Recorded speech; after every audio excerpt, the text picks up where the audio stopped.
Herzlich willkommen zu einer weiteren Ausgabe hier aus Doktorchens Keller. Heute möchte ich tatsächlich mal nicht über Synthesizer reden, sondern eher über, ich sage mal, Synthesizer-Peripherie. Wenn wir einen Track machen, wie unsere Acid-Techno-Version von Hänschen Klein, haben wir mehrere Synthesizer. Ich muss es dann ja irgendwie schaffen, die auch alle gleichzeitig zu Gehör zu bringen. Habe ich nur einen, ist ja kein Problem, da kann ich direkt einen Lautsprecher anschließen oder meistens sogar direkt einen Kopfhörer und kann den abhören. Habe ich jetzt mehrere, muss ich ja letzten Endes die ganzen Signale von meinen Synthesizern zu einem Stereosignal zusammenfassen, das ich dann seinerseits eben wieder über einen Kopfhörer oder Lautsprecher abhören kann. Ihr ahnt schon, worum es geht, um ein Mischpult.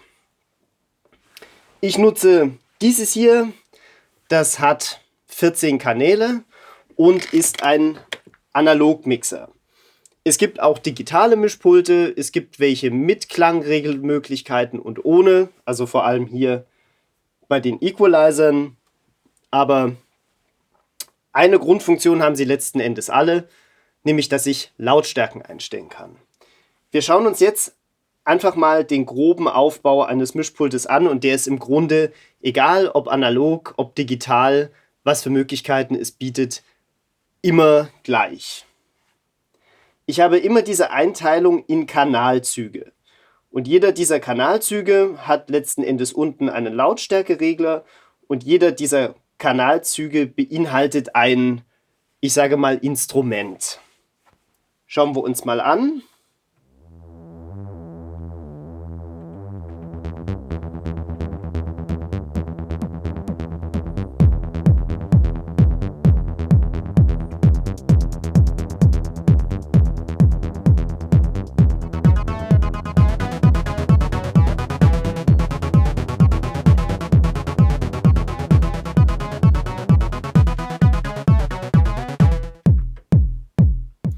So, wie wir also hören konnten, ist hier jeweils eines dieser Instrumente drauf und ich kann dann die entsprechenden Lautstärkeverhältnisse zueinander einstellen. Wenn wir uns diesen Mixer hier anschauen, sehen wir, ich habe oben zwei Eingangsbuchsen. Nämlich zum einen eine XLR-Buchse, die mit Mic beschriftet ist und eine Klinkenbuchse, die mit Line beschriftet ist. So, wir haben jetzt unseren Synthesizer, im Regelfall haben die einen Klinkenausgang, aber selbst wenn Sie einen XLR-Ausgang hätten, geht bitte immer in die Klinkenbuchse rein und nicht in die XLR-Buchse. Die ist nicht ohne Grund mit Mic beschriftet. Gleiches gilt übrigens auch bei moderneren Mixern, gerade bei kompakten Versionen ist das häufig so eine Combo-Buchse, wo ihr also mit XLR als auch mit Klinke reingehen könnt. Nehmt trotzdem bitte die Klinke. Der Grund ist neben technischen auch ganz praktisch, weil auf den XLR-Buchsen liegt Phantomspeisung an. Ist ja für Mikrofone gedacht. Natürlich kann ich die abschalten. Jeder Mixer hat irgendwo einen Knopf, wo 48 Volt drauf steht oder wie auch immer.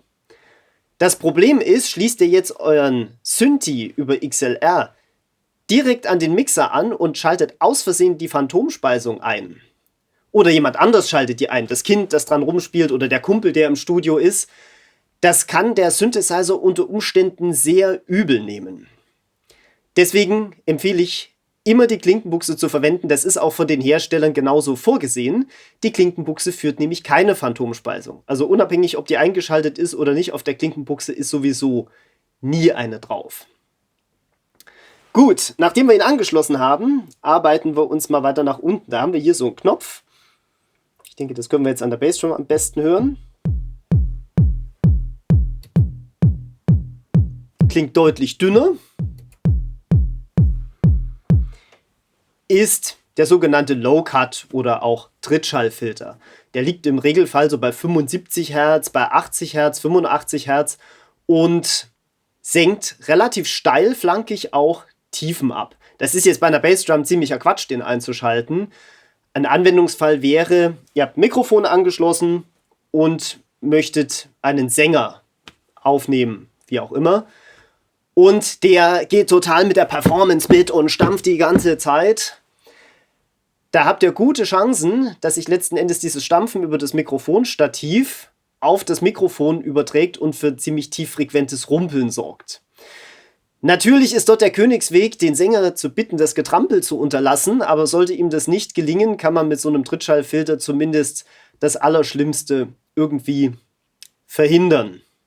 Im nächsten Video zeige ich euch noch, wie man das letzten Endes einstellt, wie man die Pegel richtig einstellt, was es da zu beachten gibt und wie man das so grundsätzlich machen sollte.